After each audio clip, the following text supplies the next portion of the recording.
lire. Alors justement, à propos des matériaux disponibles et recommandés, je vais vous indiquer une série de choses que je mettrai moi-même par écrit.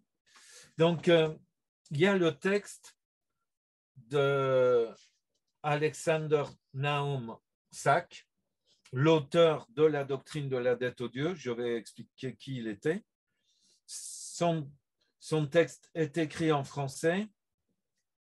Il est disponible sur le site du CADTM. C'est une version presque complète. On n'a pas la version intégrale. Il faudrait un jour aller la chercher, mais j'imagine que Claude a déjà fait une recherche pour voir les parties. Je cherche régulièrement. Pour voir les parties qui manquent, mais on a vraiment l'essentiel. Alors, je dis tout de suite que c'est un texte vraiment pas facile à lire et assez ennuyeux, mais pour quelqu'un comme moi qui prétend connaître la doctrine de la dette odieuse, c'est obligatoire de l'avoir lu. Donc, là, je ne dis pas du tout que vous devez le lire. C'est si vous avez l'occasion de le lire, ça peut être tout à fait utile. Mais c'est pas.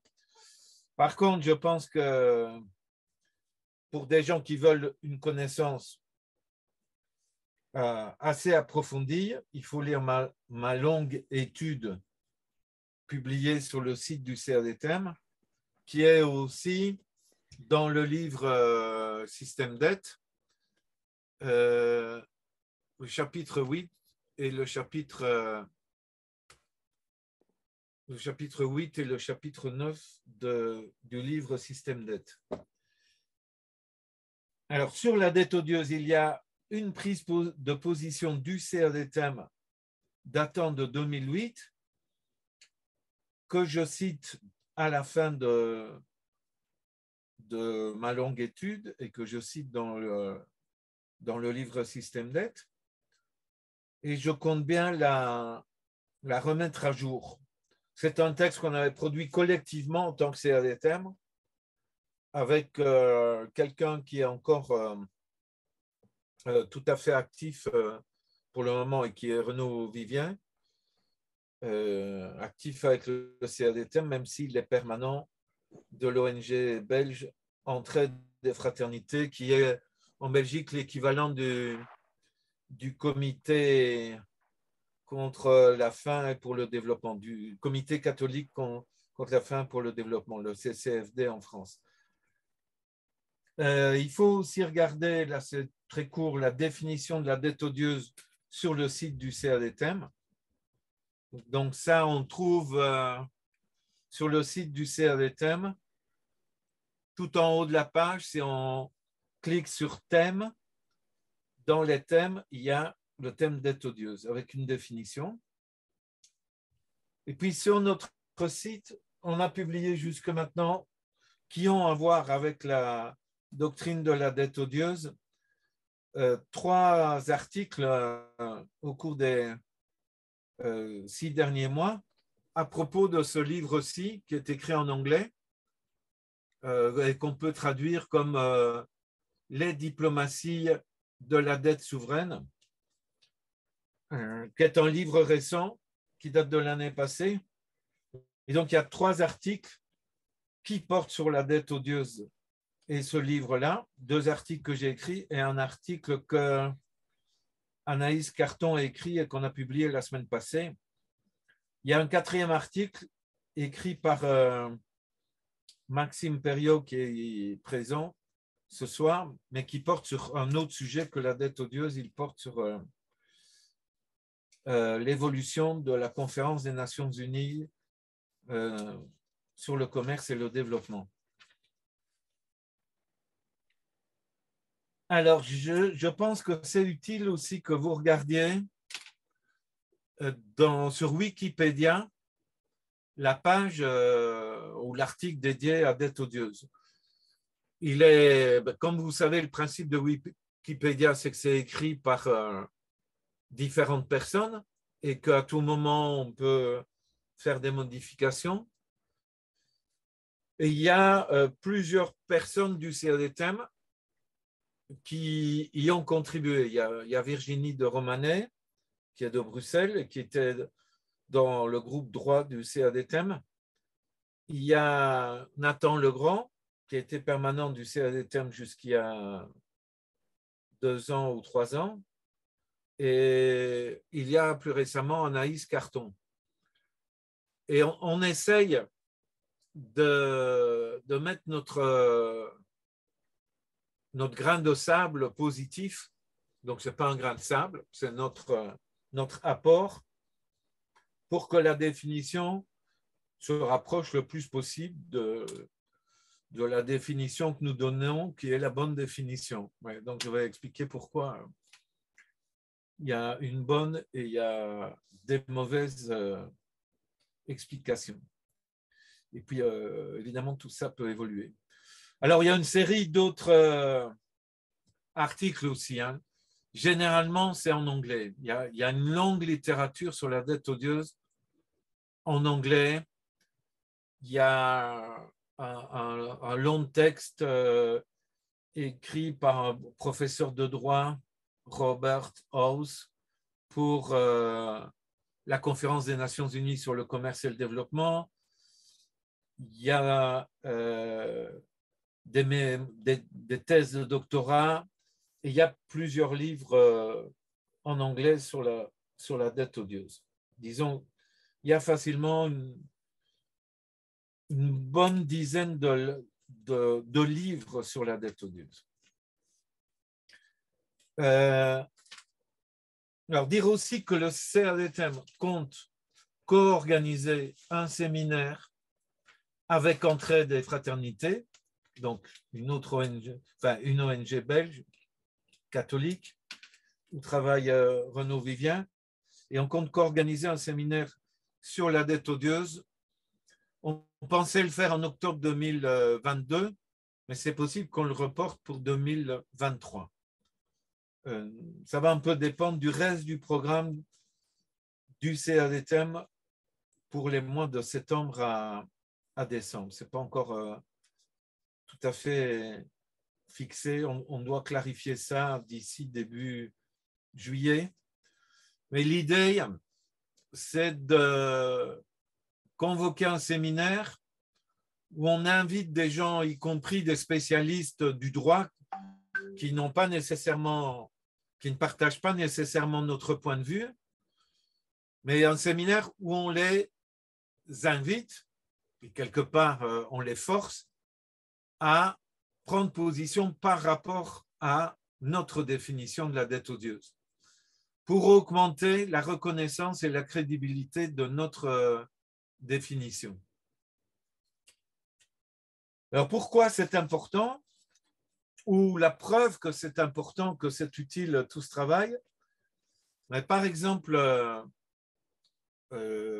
aujourd'hui, au Sri Lanka, ce pays de 21 millions d'habitants, c'est une île au sud-est de l'Inde. Ce pays est en suspension totale de paiement de toutes ses dettes depuis le 12 avril. Il est en train de renégocier un accord avec le Fonds monétaire international et des accords bilatéraux avec la Chine, avec l'Inde et d'autres pays pour réaccumuler de nouvelles dettes afin de pouvoir reprendre les paiements. Et évidemment, dans le cadre d'un accord avec le FMI, ce sera à des conditions typiques du FMI. Et une série d'auteurs très divers font référence à des articles du CADTM, en particulier à des articles que j'ai écrits, en disant est-ce que la dette en se posant la question ou en affirmant qu'une partie de la dette du Sri Lanka est odieuse. Une partie de ces gens-là, c'est des gens que nous ne connaissons pas, alors qu'on a des militants et des militantes au Sri Lanka. Mais il y a par exemple un ancien général considéré comme un héros qui vient d'écrire en résumant mon article sur la dette odieuse. Donc, c'est simplement pour vous indiquer que la dette odieuse est un sujet incontournable quand un pays est confronté à une crise de la dette et que ses citoyens et citoyennes commencent à se poser la question est-ce que notre gouvernement a raison de chercher à tout prix les moyens de reprendre les paiements? Donc ça, c'est le dernier exemple en date, c'est donc le Sri Lanka, mais il y a bien sûr aujourd'hui l'Ukraine. L'Ukraine est en guerre, fait face à une invasion et a des dettes à l'égard du FMI, a des dettes à l'égard de la Russie. Il y a un procès en cours à Londres entre l'Ukraine et la Russie qui date d'avant l'invasion du mois de février et où, d'une certaine manière, la question de la dette odieuse est posée. Donc ça, c'est un deuxième exemple. Un troisième exemple, c'est l'Argentine. Depuis maintenant 4 ans, depuis 2018, et surtout depuis maintenant, fin 2019, le thème de la dette odieuse est tout le temps dans des débats, dans la grande presse, au Parlement. C'est surtout la gauche et le mouvement avec lequel on est directement connecté, qui est un puissant mouvement, puisqu'il y a des manifs pour le non-paiement de la dette qui réunissent jusqu'à 100 000 personnes. C'est donc ce mouvement d'opposition au paiement de la dette qui porte cette question de la dette odieuse. Ça, c'est donc 3 exemples tout à fait récents, quoi, en cours. Mais il y a une quantité absolument énorme d'exemples et on va en parler aujourd'hui et on en reparlera à la prochaine séance. Alors, pourquoi est née la doctrine de la dette odieuse? Et ça m'amène à dire aussi qu'est-ce que c'est une doctrine au niveau du droit. Normalement, une doctrine, c'est un effort de codification de toute une série de pratiques en matière de jugement, de litige sur un sujet donné. Et donc, la doctrine de la dette odieuse, c'est la codification, la définition de critères qui se basent sur, elle a été rédigée en 1927, sur, à ce moment-là, 1 siècle et demi de conflits autour des dettes souveraines. Disons, de la Révolution française de 1789 à 1927. Maintenant, on est en 2022, donc on peut parler de notre définition de la dette odieuse se base sur un peu plus de 2 siècles de conflits entre des pays, entre des peuples et leurs créanciers. Elle aussi, la notion de dette odieuse est généralement utilisée quand il s'agit quand il y a un changement de gouvernement, un changement de régime. Donc, pas n'importe quel changement de gouvernement, pas simplement un changement électoral pour passer d'un certain type de gouvernement à un autre sans grand changement. Disons, un changement de gouvernement, ce n'est pas nécessairement le résultat d'une révolution, parce que ça, c'est trop restrictif, mais où on passerait, je dirais, à l'époque actuelle, d'un gouvernement clairement de droite néolibérale à un gouvernement qui promet de rompre totalement avec un gouvernement néolibéral, avec 10 ans ou 15 ans ou 20 ans de politique néolibérale. Donc je reviens, qu'est-ce qu'une doctrine de dette? C'est la codification de toute une série de résultats de litiges et de résultats de litiges qui peuvent avoir été sanctionnés ou s'être terminés par des arbitrages avec un jugement à la clé, ou des litiges qui sont le fait d'une décision unilatérale d'un État qui, par exemple, dit « je répudie les dettes qu'on me réclame parce que je les déclare odieuses », sans qu'il y ait l'intervention d'un jugement, d'un arbitrage, etc.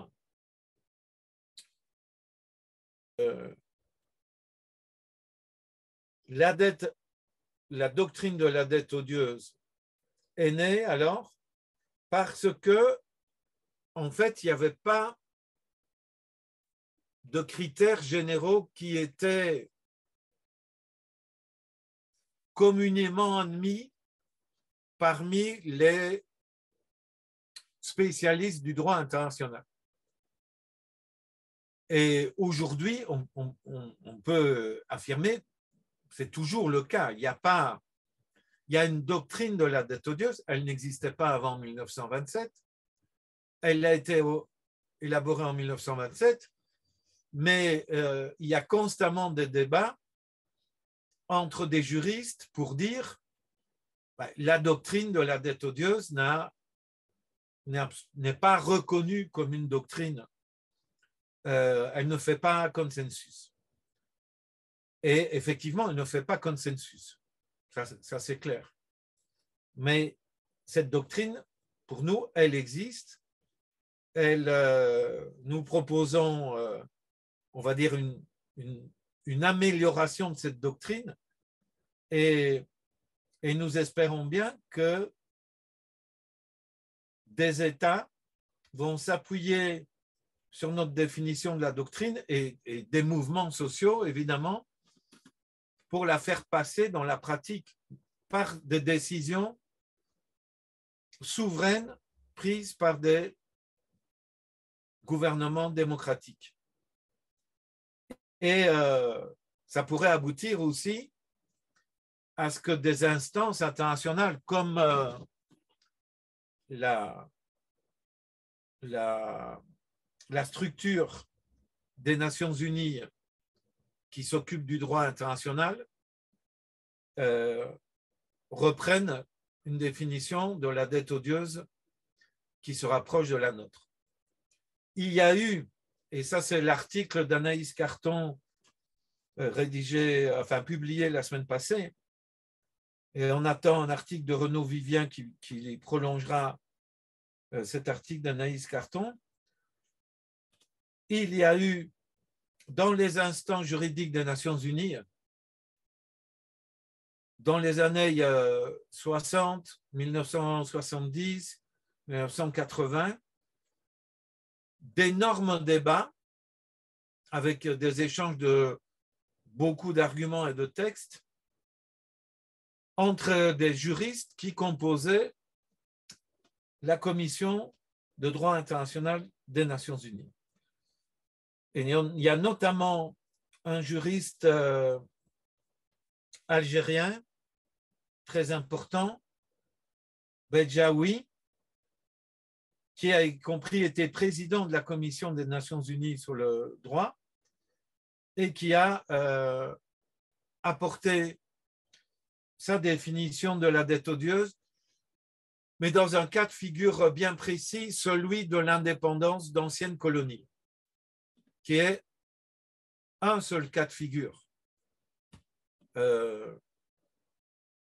Justement, là, j'ai dit, la dette odieuse s'applique en cas de changement de régime ou de gouvernement, a fortiori. Quand un territoire passe de la situation d'une colonie, le Mali était une colonie française, il devient un État indépendant, est-ce que la France peut lui léguer la dette qu'elle a contractée au nom du développement économique du territoire malien? Est-ce que la Belgique a le droit, au moment de l'indépendance du Congo, de léguer au Congo indépendant une dette qu'elle a contractée auprès de la Banque mondiale pour faire des investissements au Congo? Ben là, c'est un cas de figure. Et au sein des Nations Unies, Bedjaoui, porté par le mouvement des non-alignés, c'est-à-dire un puissant mouvement d'États ayant conquis récemment leur indépendance, Bedjaoui a dit, dans tous les cas, une dette héritée, enfin, il ne peut pas y avoir d'héritage d'une dette de la part de la métropole coloniale chargeant le nouvel État indépendant. Elle est par définition odieuse, selon Bedjaoui. Bon, donc c'est pour dire, il y a une doctrine, elle est contestée, elle a été élaborée en 1927. Depuis 1927, il y a de nombreux débats. Le CRDTM participe à ce débat et à sa propre définition. Alors, pourquoi? Alors, qui est l'auteur de la doctrine de la dette odieuse? C'est un juriste russe. Il est né à Moscou en 1890. Il est mort à New York en 1955. C'est un juriste russe conservateur. Il a été professeur de droit à l'université de Saint-Pétersbourg et il a vécu la révolution russe de 1917 comme un cataclysme, un cauchemar, parce qu'il était pro-tsariste, et il a vécu comme un traumatisme la décision des soviets en février 1918 de répudier absolument toutes les dettes que le régime tsariste avait contractées jusqu'à son renversement en février 1917 et avait ajouté à cela, dans la décision de répudiation de février 1918, toutes les dettes contractées par le gouvernement provisoire né après le renversement du tsar et renversé par la révolution d'octobre 17. Donc, il y a eu un gouvernement provisoire de février 1917 à octobre 1917 qui a contracté beaucoup de dettes pour poursuivre la Première Guerre mondiale. La Russie tsariste était dans le camp de la France, de la Belgique, des États-Unis contre les empires centraux, donc contre, on va dire, l'Allemagne, contre l'empire autrichien, austro-hongrois. Et il y a cette révolution russe, c'était notamment pour obtenir la paix, mettre fin à la guerre.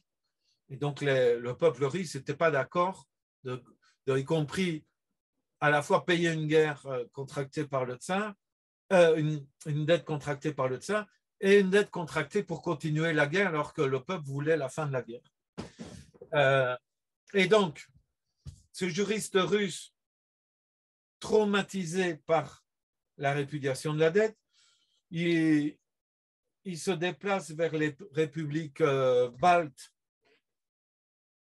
qui obtiennent leur indépendance de l'empire tsariste grâce au soutien des soviets. Ça peut vous paraître bizarre, mais ils se déplacent là, ils les conseillent et puis il s'exile à Paris. Et il écrit la doctrine de la dette odieuse en français. Alors là, c'est une remarque juste historique importante. Jusqu'à cette époque-là, et même d'une certaine manière jusque dans les années 60, 1960-70, beaucoup de textes de droit international et beaucoup de débats avaient lieu en français.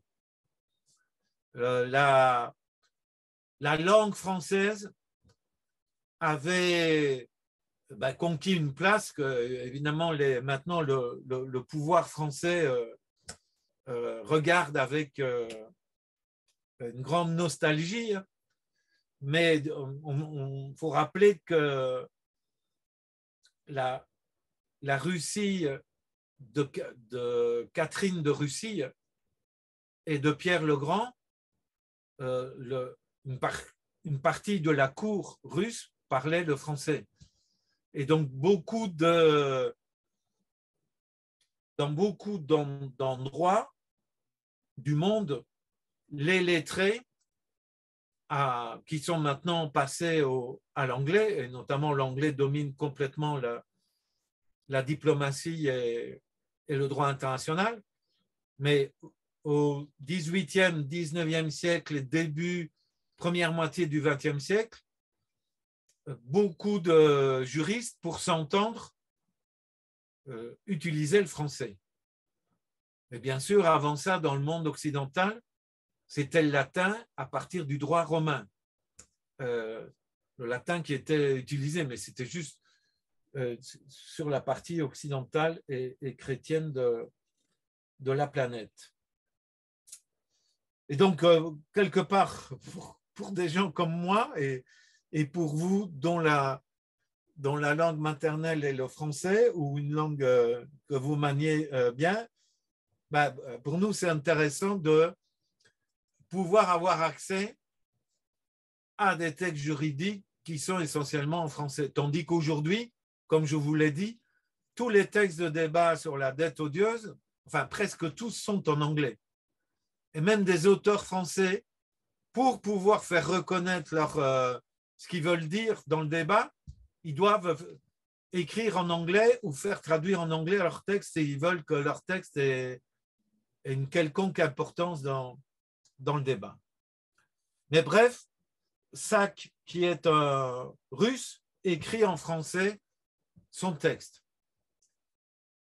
Et son texte, je crois qu'il y a, Claude peut me corriger, mais je n'ai jamais vu une traduction complète en anglais.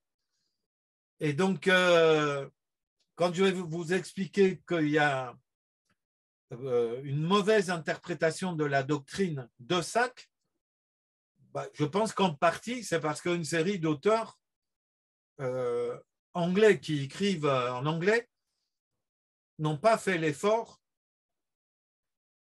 de lire un texte écrit en français et qui est difficile d'accès, même en français. Bon.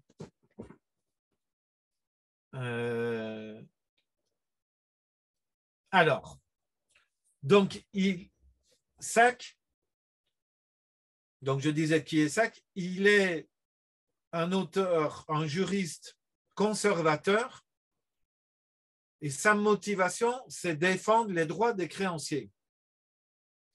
Et comme il est traumatisé par la répudiation des dettes par la Russie soviétique, il s'est mis à étudier ce qui s'est passé depuis la Révolution française et il se rend compte avec, entre guillemets, horreur, qu'il y a toute une série de précédents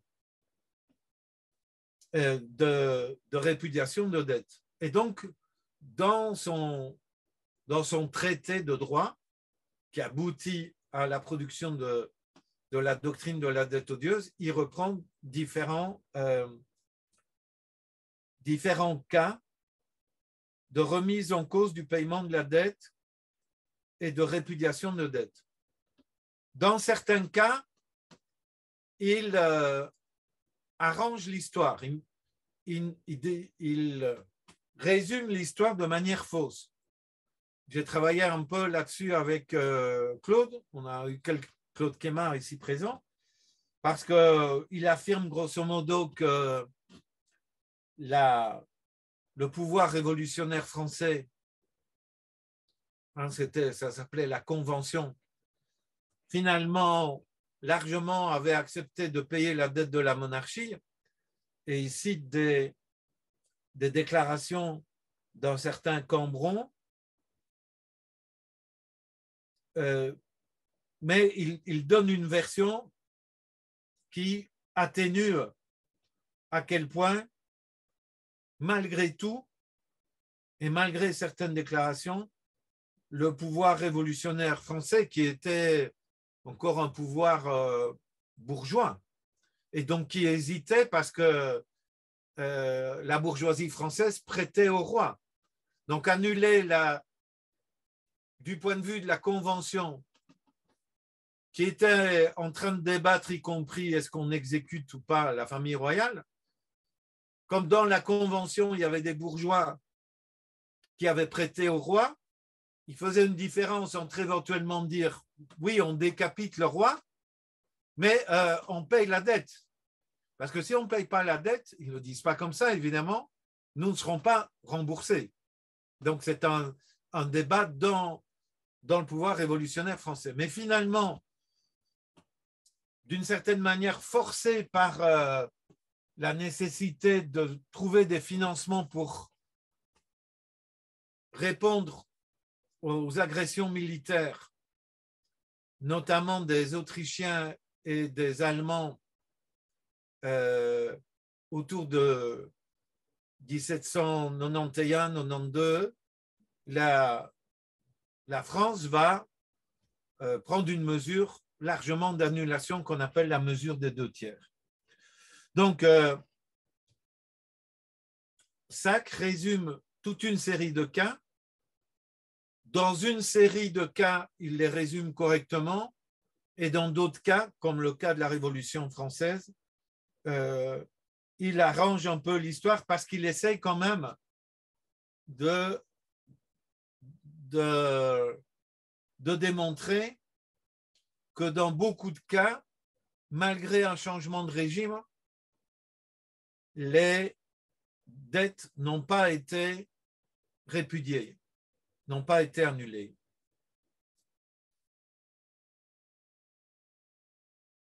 Par exemple, quand il résume le cas du Mexique, si vous comparez ce que j'ai écrit dans le livre Système d'aide sur ce qui s'est réellement passé avec le Mexique et la répudiation des dettes de 1861 et de 1867, dont je reparlerai la semaine prochaine, il atténue en partie, Sack atténue exactement ce qui s'est passé.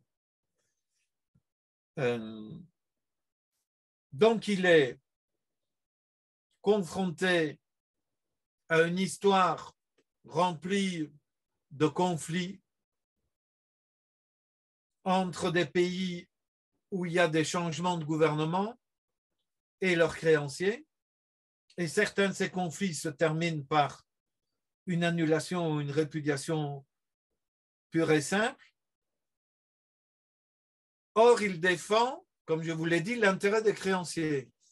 Donc, en fait, sa doctrine, c'est un peu pour dire aux créanciers privés, écoutez, je suis de votre côté, et grosso modo, le droit est de votre côté, mais attention, dans certains cas, réellement, là, vous risquez de perdre tout l'argent que vous avez prêté, parce que si c'est vraiment une dette odieuse qu'un gouvernement qui vient de changer dit vouloir ne pas payer, eh bien, il a le droit de ne pas la payer.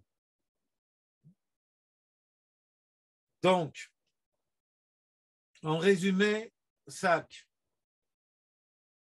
je viens au point suivant, Sack en fait déclare, il y a un principe général de droit, dit-il, qui est reconnu par toutes les nations civilisées, etc. selon lequel, même en cas de changement de régime, le régime qui suit, le nouveau régime, doit respecter les obligations contractées par l'ancien régime. Mais, dit-il, il y a une exception. Si, parmi ces obligations, il y a des dettes odieuses. Et alors là, il dit qu'il y a 2 critères pour définir une dette odieuse. La dette a été contractée contre l'intérêt de la nation. À d'autres moments de son texte, il dit contre l'intérêt de l'État. Et à certains endroits du texte, il dit contre l'intérêt de la population qui vit sur le territoire. Donc, je dirais un critère, c'est la dette a été contractée contre l'intérêt de la nation ou est contre l'intérêt de l'État ou est contre l'intérêt du peuple ou de la population qui vit sur le territoire de la nation en question. C'est le premier critère. Deuxième critère, les créanciers, donc les prêteurs, savaient que cette dette était contractée contre l'intérêt de la nation. Dans certaines formulations, et c'est très très important, il ajoute, c'est une formulation plus intéressante pour nous, il dit les prêteurs ne peuvent pas faire la preuve qu'ils ne pouvaient pas savoir. Et donc là, c'est le prêteur qui doit faire la preuve qu'il ne pouvait pas savoir que l'usage qui serait fait de l'argent qu'il prêtait était contraire à l'intérêt de la nation, de l'État ou du peuple. C'est très intéressant. Et là, je dis, à certains endroits, ce n'est pas exactement la même affirmation, mais il y a en tout cas un endroit très clair de sa doctrine où il dit si un tribunal international reconnaît qu'il y a une dette odieuse, dans la procédure, ce sont les créanciers qui doivent faire la démonstration qu'ils ne pouvaient pas savoir. Et il se base là, mais je vous en parlerai la semaine prochaine, d'un jugement prononcé par le juge Taft, qui était le président de la Cour suprême des États-Unis, dans un litige entre le Costa Rica et la Banque royale du Canada, qui est une banque britannique, et donc c'était un conflit entre le Costa Rica et la Grande-Bretagne, pour lequel il y a le juge de la Cour suprême des États-Unis qui a été appelé comme arbitre et qui a remis une sentence où il dit la Banque royale du Canada, qui réclame de l'argent au Costa Rica, n'a pas pu faire la preuve qu'elle ne pouvait pas savoir que la dette contractée par le régime qui a été renversé était une dette odieuse, dans le cas costaricain, une dette contractée dans l'intérêt personnel de la famille du président de la République, qui était par ailleurs un dictateur. Mais peu importe qu'il soit dictateur ou pas dans le jugement en question. Ce qui est aussi très important. Donc, 2 critères pour définir une dette odieuse. La dette a été contractée contre l'intérêt de l'État, de la nation ou du peuple. 2, les prêteurs le savaient ou ne peuvent pas faire la preuve qu'ils ne pouvaient pas savoir. Alors, en fait, quand on parle de la doctrine de Sacks, il y a toute une série d'auteurs et d'organismes qui disent qu'il y a un 3e critère. Et ils disent le régime doit être une dictature. c'est un régime non démocratique, le régime précédent. Et la dette a été contractée sans l'accord, sans que la population se soit prononcée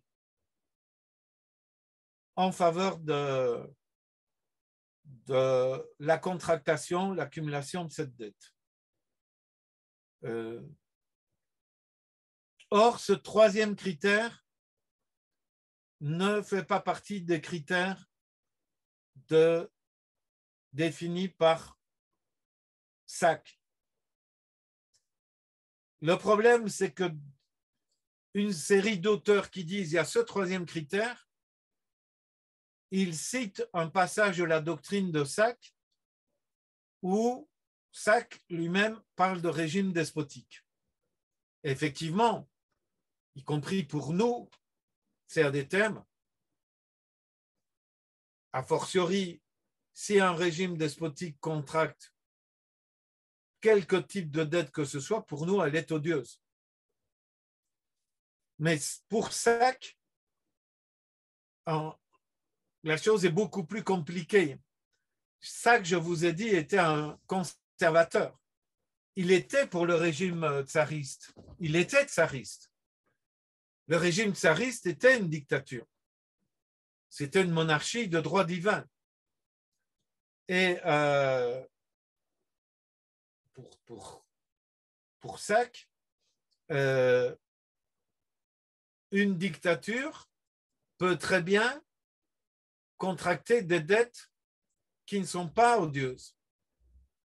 Donc, toute dette contractée par une dictature, aux yeux de SAC, n'est pas nécessairement odieuse. Mais il explique dans son texte, il y a une phrase où un régime despotique a contracté des dettes qui sont contraires à l'intérêt de la nation et de l'État. Et il dit dans ce cas-là, les dettes contractées par un régime despotique contre l'intérêt de la nation sont odieuses à cette nation. C'est une dette personnelle du régime. Mais les auteurs, une série d'auteurs à tort, disent c'est ça la définition de SAC. Or, SAC, j'espère que vous me suivez, accrochez-vous bien, j'affirme bien que SAC dit que des régimes despotiques peuvent contracter des dettes qui sont parfaitement normales et qu'il faut rembourser même en cas de changement de régime. Par exemple, pour lui, un régime despotique qui contracte des dettes pour construire un chemin de fer, pour développer l'extraction minière, pour construire un port, pour construire une infrastructure d'utilité publique, ce régime despotique contracte une dette qui n'est pas odieuse. Et en cas de changement de régime, le nouveau régime devra rembourser cette dette, selon SAC. Y compris selon SAC, un pouvoir colonial, et c'est bien le cas de l'Allemagne qui a colonisé la Pologne et colonisé plusieurs territoires africains, comme le Togo, le Cameroun, le Rwanda, le Burundi, la Namibie, qui ne s'appelait pas Namibie à l'époque, le Tanganyika, ou l'actuelle Tanzanie, ce sont des territoires que l'Allemagne a perdus à la fin de la Première Guerre mondiale et qui ont été transmis à d'autres puissances coloniales. La France a obtenu le Togo, le Cameroun a été partiellement, une partie a été remise à l'Angleterre, une autre partie à la France. Le Rwanda-Burundi a été remis à la Belgique. Mais SAC dit que si les Allemands ont construit des infrastructures dans ce pays, ben, il n'est pas normal d'annuler les dettes. Tandis que dans le traité de Versailles, il est mis très clairement toutes les dettes contractées par l'Allemagne pour renforcer la colonisation des territoires africains sont entièrement annulées. Donc, pour Sachs, un régime despotique peut parfaitement contracter des dettes qui ne sont pas odieuses. Et en cas de changement de régime, ces dettes devront être remboursées. C'est la partie contractée vraiment contre l'intérêt de la population et contre l'intérêt de l'État. Par exemple, une dette contractée par le régime despotique en sa propre faveur pour enrichir la famille du despote. Là, dans ce cas-là, il dit oui, c'est une dette odieuse. Elle ne doit pas être remboursée.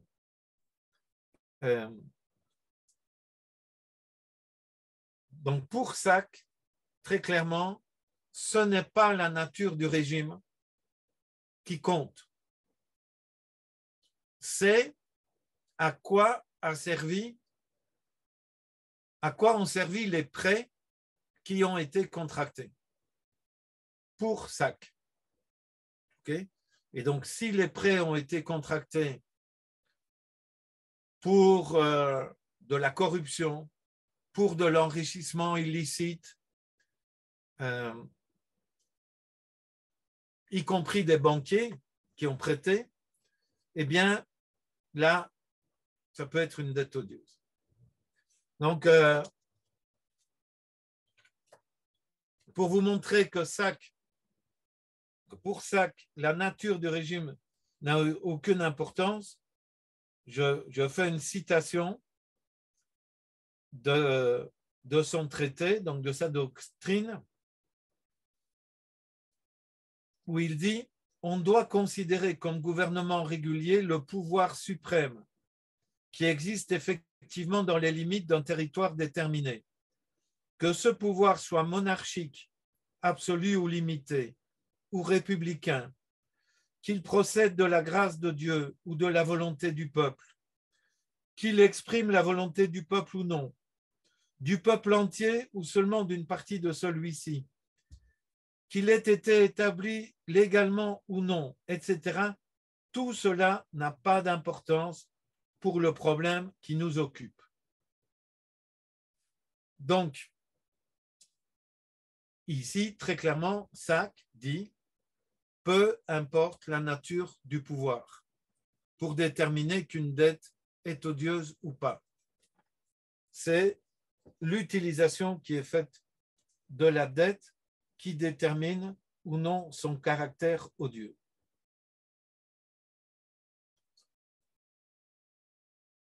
Alors pourquoi une série d'auteurs donne-t-il une interprétation fausse? Premièrement, parce qu'ils ils ont très mal lu le texte ou ils n'ont lu qu'une partie du texte. C'est le cas d'une auteure canadienne anglophone, Patricia Adams, qui a écrit un livre qui s'appelle Odious Debt, donc dette odieuse, livre publié en anglais dans les années 1970. Il faut dire par ailleurs qu'elle-même, ce n'est pas vraiment une progressiste, c'est ce qu'on appelle une libertarienne. Et aux États-Unis, les libertariens, ils peuvent être tout à fait à droite. Ils sont contre l'État de bien-être, contre le welfare state. Ils sont contre toute intervention de l'État dans les affaires des citoyens et des citoyennes. Donc, il y a des libertariens qui peuvent être un petit peu très confusément progressistes, mais il y a beaucoup de libertariens qui sont carrément à droite. Et donc, je parle bien de libertarien et je ne parle pas de libertaire, parce qu'en français, libertaire, c'est autre chose. C'est plutôt de la famille anarchiste, anarchisante ou communiste libertaire, et qui, elle, est clairement une catégorie de gens progressistes, voire révolutionnaires. Et autre raison pour ajouter le critère de la nature du régime, la nature despotique du régime, c'est que ça permet à toute une série d'auteurs, et notamment à la Banque mondiale et au Fonds monétaire international qui écrivent sur la dette odieuse, de dire que c'est uniquement dans le cadre de régimes despotiques qu'on peut éventuellement parler de dette odieuse. Et donc, pour certains auteurs et notamment certaines institutions, c'est très intéressant de restreindre la portée de la doctrine de la dette odieuse. De toute façon, ces auteurs, donc comme la Banque mondiale et le FMI, après avoir ajouté ce critère, finissent par dire c'est ça la doctrine de la dette odieuse, mais de toute façon, vous savez, elle n'a pas été vraiment reconnue internationalement et mise en pratique dans un grand nombre de cas. Et donc, on peut dire que cette doctrine existe, elle a une définition limitée, mais elle ne fait pas consensus. Alors, Sachs, pour compléter sa doctrine, il parlait de la nécessité d'un tribunal international. Et d'ailleurs, pendant les 30 ans qui ont précédé Sachs, d'autres auteurs et représentants de gouvernements ont parlé de la nécessité d'un tribunal international. C'était le cas en matière de dette. C'était le cas notamment à la fin du 19e siècle et au début du 20e siècle, quand on a mis en place la Cour internationale de justice, qui est toujours basée aux Pays-Bas, à La Haye. On parle de la Cour internationale de justice de La Haye, de la ville de La Haye, où s'est installée maintenant en plus la Cour pénale internationale. Mais en fait, jamais n'a été mis en place un tribunal international de dette. Après la rédaction du traité par Sachs dans les années 30, des membres de gouvernement ont aussi parlé de la nécessité d'un tribunal international dans les années 30, notamment du côté de l'administration du président Roosevelt. Mais finalement, ça ne s'est pas mis en place après la Deuxième Guerre mondiale. Et puis, lorsqu'il y a eu une grande crise de la dette avec l'Argentine à la fin des années 1990, 1990, début des années 2000, une dirigeante du FMI, Anne Kruger, a elle-même remis dans le débat au sein du FMI la nécessité de créer un mécanisme et peut-être un tribunal. Et puis, ça n'a abouti à rien. Le tribunal n'a pas été mis en place. Et il faut dire, et on pourra en parler dans une autre séance de formation, une partie des mouvements qui luttent contre les dettes illégitimes, on va dire les mouvements les plus modérés, c'est le cas de Eurodad, c'est le cas de Afrodad en Afrique, c'est le cas de Latindad en Amérique latine. J'ai parlé de ces trois mouvements la semaine passée en expliquant l'histoire du CADTM. Et j'ajouterai le mouvement Jubilé États-Unis. Ces quatre mouvements-là défendent l'idée d'un tribunal international.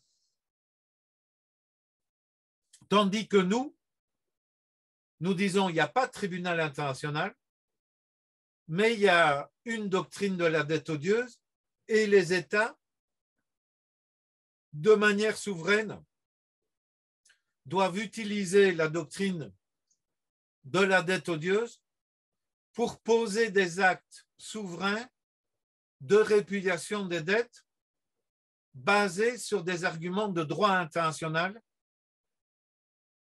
Et parmi ces arguments de droit international, il y a la doctrine de la dette odieuse. Et notamment les deux critères: la dette a été contractée contre l'intérêt de la nation, de l'État ou du peuple, et les créanciers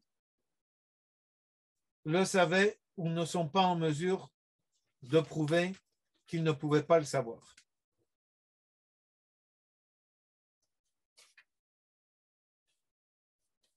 Alors, je reviens à Sacks et son idée de défense des créanciers. Donc, Sacks disait il y a un principe général du droit qui est en latin pacta sunt servanda. Un pacte est un pacte. Un pacte doit être respecté quoi qu'il arrive. Et ça, c'est l'argument suprême des créanciers. Un accord est un accord, peu importe qui a contracté les dettes, peu importe si le régime a changé, peu importe si le pays est devenu indépendant, etc. Un pacte est un pacte et les dettes doivent être payées. Et donc, Sacks dit, OK, il y a ce principe-là, mais il y a une exception, la dette odieuse. Et donne donc sa propre définition de la dette odieuse, avec les deux critères que j'ai dit. Qu'est-ce que le CRDTM, lui, quelque part, ajoute à la doctrine de Sacks? Je l'ai déjà indiqué, c'est le CRDTM dit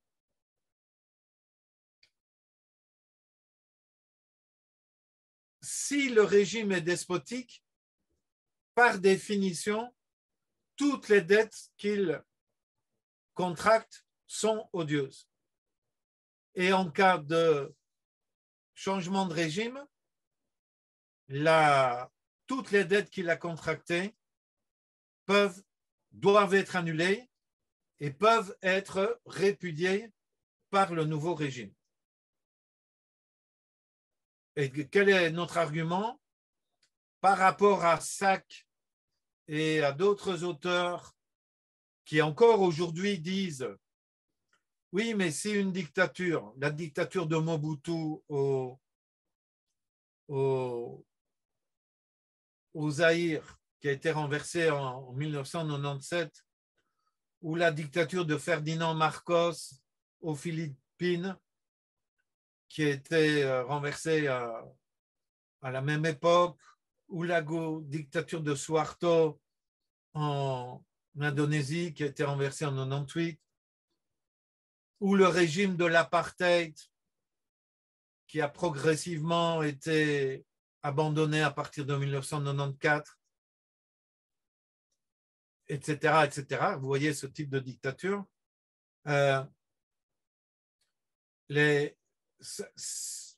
Une série d'auteurs, s'appuyant sur ça, disent ces régimes ont contracté des dettes pour construire des hôpitaux, pour construire des écoles, pour construire une centrale nucléaire, pour construire un barrage.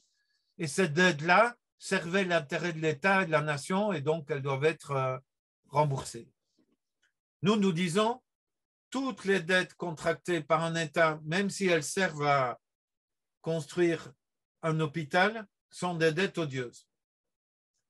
Parce qu'un régime despotique, pour se maintenir au pouvoir, a besoin d'hôpitaux, a besoin d'écoles. Et les prêteurs qui prêtent à un régime dictatorial, responsable de la répression, de disparition, d'assassinat, voire de crimes contre l'humanité, les prêteurs, quelle que soit l'utilisation qu'en fait le régime, sont complices de ce régime et donc ils ne peuvent pas prétendre au remboursement de leurs dettes. Si on veut prendre un cas où les gens qui ne sont pas d'accord avec nous auront des difficultés de nous donner tort, nous prenons le cas suivant. Hitler a construit des hôpitaux. Hitler a construit des écoles.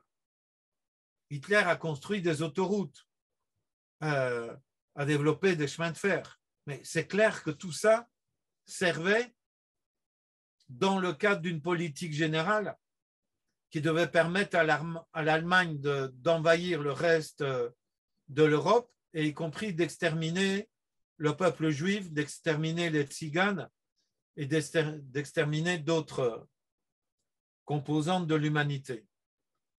Et donc, Hitler avait besoin des hôpitaux et des écoles, et tous ceux qui lui ont prêté de l'argent sont complices de Hitler et lui ont permis d'accomplir les crimes contre l'humanité. Donc, vous voyez notre raisonnement. Donc, ce que nous disons, en résumé, et je termine avec ça, c'est nous reprenons les deux critères de SAC. La dette est contractée contre l'intérêt de la nation, du peuple ou de l'État. Les prêteurs savaient ou ne peuvent pas démontrer qu'ils ne savaient pas. Ça vaut dans tous les cas de régimes non despotiques. Ces deux critères sont nécessaires pour dire qu'une dette est odieuse. Et nous disons, il y a une autre situation, c'est les dettes contractées par une dictature, et ça, toutes les dettes sont par définition odieuses, et en cas de changement de régime, il n'y a pas besoin de les analyser, il n'y a pas besoin de voir laquelle pouvait servir à l'État ou à la nation ou quoi. Non, elles sont toutes odieuses, elles doivent toutes être annulées. Et évidemment, comme un régime colonial est un régime despotique, toutes les dettes coloniales tombent aussi sous cette définition, qui est en même temps la définition du juriste algérien dont je parlais, Bedjaoui, et toutes les dettes héritées des métropoles coloniales sont des dettes odieuses et sont donc nulles et peuvent être et doivent être annulées ou répudiées. Voilà, j'ai fini ici. J'espère que vous avez pu suivre et je suis tout à fait disposé à répondre à vos questions et à ce qu'on échange là-dessus. Pablo, tu veux bien animer? Oui. Du coup, merci Eric. Quelqu'un veut prendre la parole en particulier, lancer l'échange?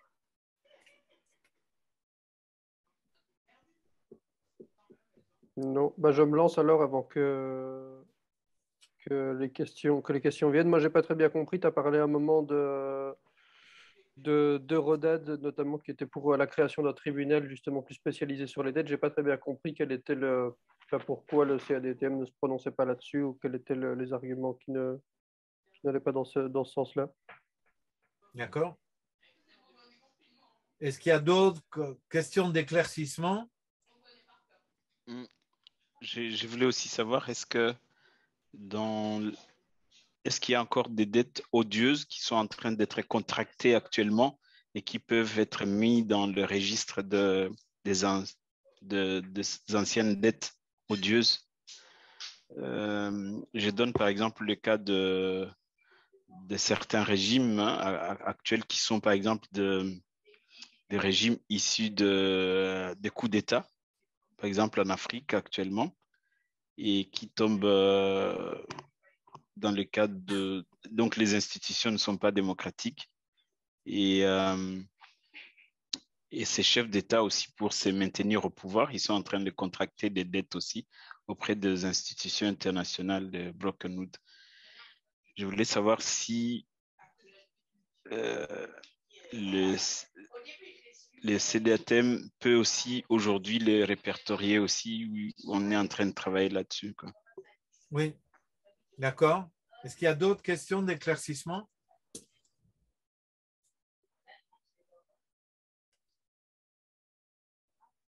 Peut-être qu'elles viendront après quand tu expliqueras, quand tu te relanceras dans les Ok, d'accord. Donc, je disais que Eurodad, Afrodad, Latindad, donc Eurodad, c'est un consortium d'ONG en Europe. Afrodad, c'est un consortium d'ONG en Afrique anglophone. Et Latindad, c'est un consortium d'ONG en Amérique latine et le secrétariat se trouve au Pérou.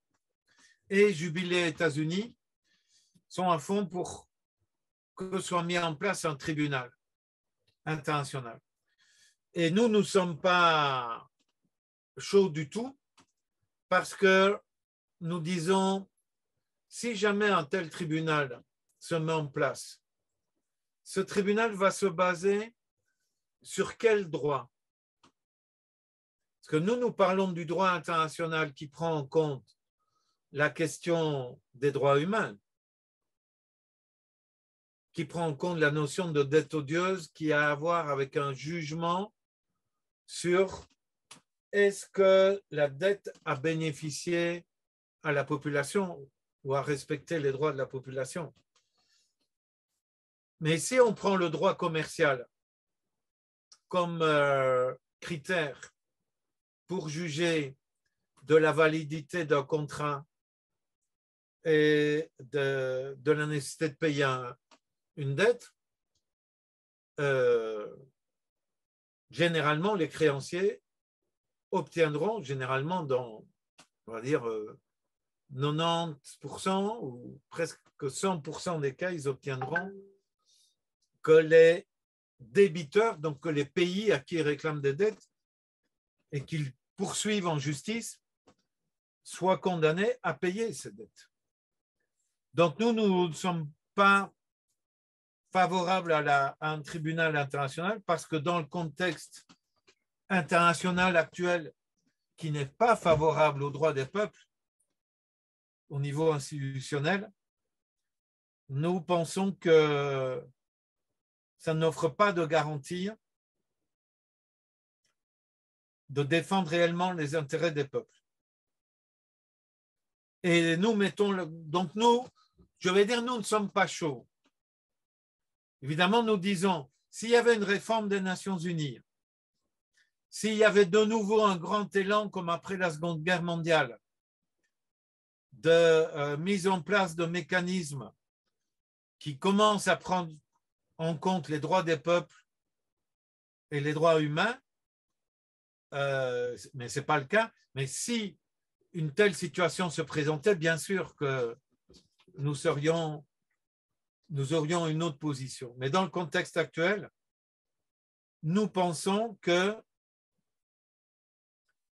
plutôt que d'attendre et de demander qu'un tribunal se mette en place, nous pensons que les États doivent pouvoir, de manière souveraine, réaliser bon, s'il y a un changement de régime, il n'y a même pas besoin de réaliser un audit. S'il y a un changement de régime après une dictature, on peut répudier toutes les dettes. C'est un droit souverain qui peut être exercé par le pouvoir souverain, qui est le pouvoir du peuple, le nouveau régime démocratique. Si on est dans un autre cas de figure, ben nous pensons, là, je réponds y compris à la question à la deuxième question, c'est pour nous, dans le cas, par exemple, de l'Argentine, il y a eu un changement de gouvernement. Le gouvernement précédent est un gouvernement démocratique, il a été élu, mais il a contracté des dettes contre l'intérêt de la population argentine, ça on peut le démontrer. Et dans ce cas-là, bien qu'il soit un régime démocratique, celui qui en 2018 en Argentine, c'est le président Mauricio Macri, a contracté un emprunt de 45 milliards auprès du FMI, bien nous disons, cette dette, elle est odieuse parce qu'elle n'a pas servi à la population. Elle a servi aux plus riches. Donc oui, il y a des dettes odieuses aujourd'hui. Et en 2015, le CADTM a contribué à faire l'audit de la dette réclamée à la Grèce. Et nous avons dit la dette réclamée par la Troïka à la Grèce est aussi une dette odieuse, même si le régime était démocratique. Celui qui l'a contracté en 2010, en 2012, c'était une dette odieuse et elle ne doit pas être remboursée. Alors, nous pensons qu'il y a des gouvernements africains actuels qui sont des gouvernements démocratiques qui sont en train d'accumuler des dettes odieuses, mais il y a aussi, pour compléter ma réponse, des régimes dictatoriaux africains, donc c'est un autre cas, qui sont en train d'accumuler des dettes odieuses. Le régime de Paul Biya au Cameroun, qui est au pouvoir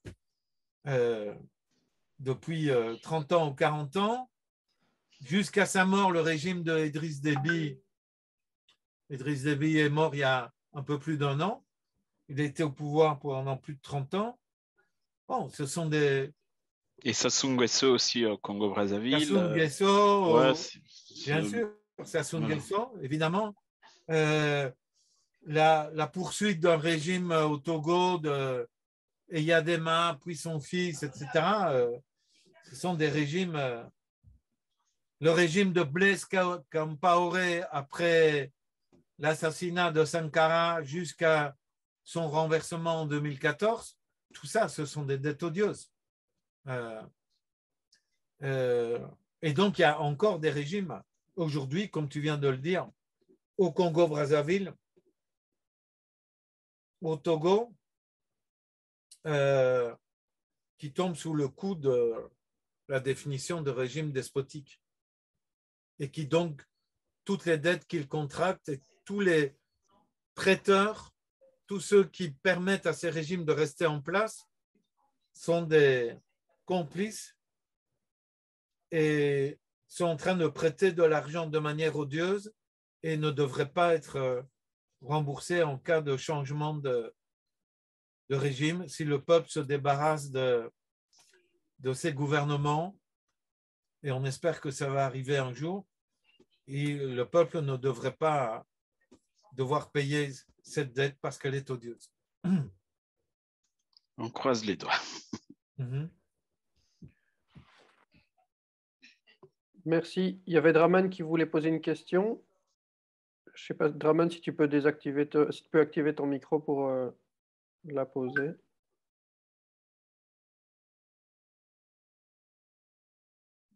Vous m'entendez? Oui, super. Ok. À la lumière de ce que vous venez de dire, peut-on affirmer que l'appel de Thomas Sankara à l'endroit de ses pairs le 29 juillet 1987 à la 25e conférence des chefs d'État africains à Addis Abeba a constitué un front uni contre la dette, est un prolongement de la doctrine de la dette odieuse théorisée par Sack en 1927? Oui, bien sûr. Et tu vas voir, demain, on va publier une vidéo sur Thomas Sankara. Je suis en train de terminer le texte qui va accompagner cette vidéo. Mais oui, absolument. Thomas Sankara s'inscrivait dans ce combat contre le paiement des dettes odieuses. Et il expliquait très bien que les créanciers, et il explique très bien de manière, y compris humoristique, il dit qu'elle les arrangeait très bien de nous prêter de l'argent c'est comme un grand jeu de Monopoly. Ils ont joué, maintenant le jeu est terminé. Ils ont joué, ils ont perdu. Il faut arrêter de payer les dettes. Et donc son discours de juillet 1987 à Addis Abeba est totalement correct. Il n'emploie pas le mot dette odieuse, l'expression dette odieuse dans son discours. Et ça s'inscrit tout à fait, son discours, dans le combat contre le paiement des dettes odieuses, c'est certain. Et tu sais très bien, on sait très bien, dans cette assemblée, il s'adressait à ses collègues chefs d'État, dont certains étaient des dictateurs.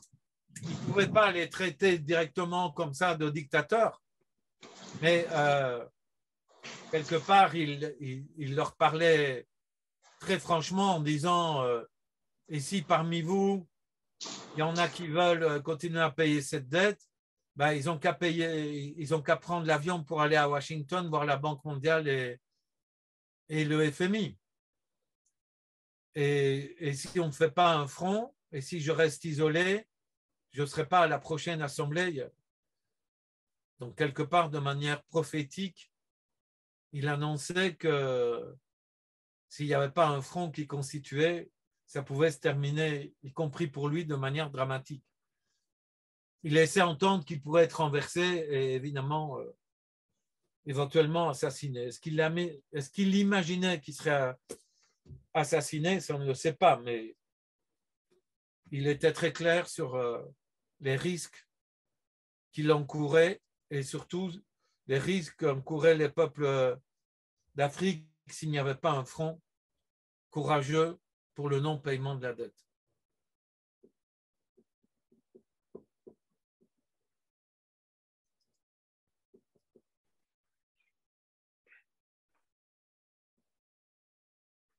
Quelqu'un veut prendre la parole? Une autre question, quoi que ce soit? Maxime? Moi, j'ai une petite question. Merci Eric déjà pour la présentation. Est-ce que entre 89, 90 et 2008, du coup tu disais que c'était la dernière définition du CADTM, est-ce que la posture du CADTM sur la définition d'une dette odieuse a évolué, a bougé un peu ou pas du tout? Elle s'est renforcée. Ce qui est dans le texte de 2008 est largement, on le maintient largement. Et donc, je compte reprendre le texte et puis le soumettre une nouvelle version à une série de personnes dans le CADTM qui ont des compétences au niveau juridique. Et puis, des gens comme Renaud Vivien, qui est donc à Entraide et Fraternité, pour mettre à jour cette position en tant que CADTM. Et donc, le travail que j'ai fait pour le livre Système dette est justement largement un renforcement du texte de 2008. Et donc, on ne le réécrirait pas exactement de la même manière. C'est pour ça qu'on va le mettre à jour, quoi.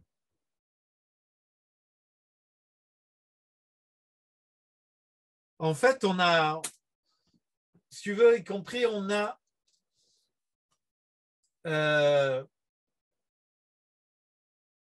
mieux compris le texte de SAC parce qu'on s'y est mieux plongé qu'on l'avait fait avant 2008. Et notamment, c'est le travail que j'ai fait et puis qu'on a fait collectivement comme CADTM, je vais dire en 2016, 2017, 2015, 2016, 2017, quand on a travaillé sur le livre Système dette. Et c'est pour ça que quand on aura remis à jour le texte du CADTM, bon, on aura un matériel de plus à côté des textes que j'ai cités pour une base de discussion dans le cadre du séminaire sur la dette odieuse qu'on compte co-organiser avec Entraide et Fraternité.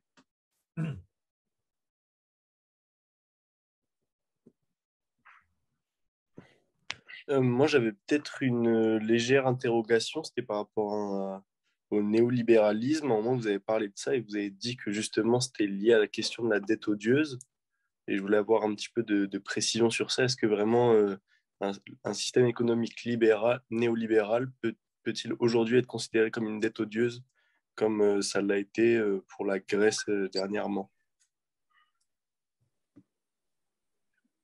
Je ne me souviens pas d'avoir vraiment relié, mais c'est clair que des dettes, je veux dire, comme le modèle néolibéral,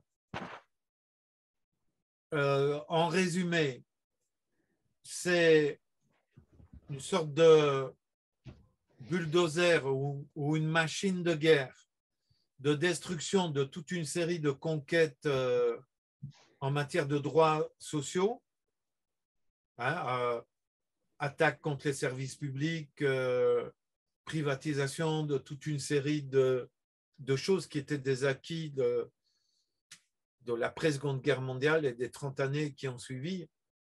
Comme le modèle néolibéral consiste à revenir sur des conquêtes sociales, et première chose. Deuxième chose, comme ce modèle économique suppose un renforcement des inégalités, notamment par le fait qu'on prélève de moins en moins d'impôts sur les plus riches pour favoriser leur enrichissement, et de plus en plus d'impôts sur la majorité sociale, sur ceux d'en bas, ce qui implique un déficit des finances publiques structurel qui est comblé par le recours à l'endettement public qui sert à financer l'application du modèle, le tout aboutit à une accumulation de dettes qui, ça c'est un débat à avoir justement dans la nation, vis-à-vis de l'opinion publique, de dire, écoutez, largement ces dettes, pour telle et telle et telle raison, finalement sont de nature odieuse parce qu'elles sont accumulées pour des objectifs qui sont contraires à la nation. En fait, je dirais que ce qui est odieux à un moment donné de la société ou à un autre dépend largement de ce que pense à un moment donné une majorité de l'opinion dans la société.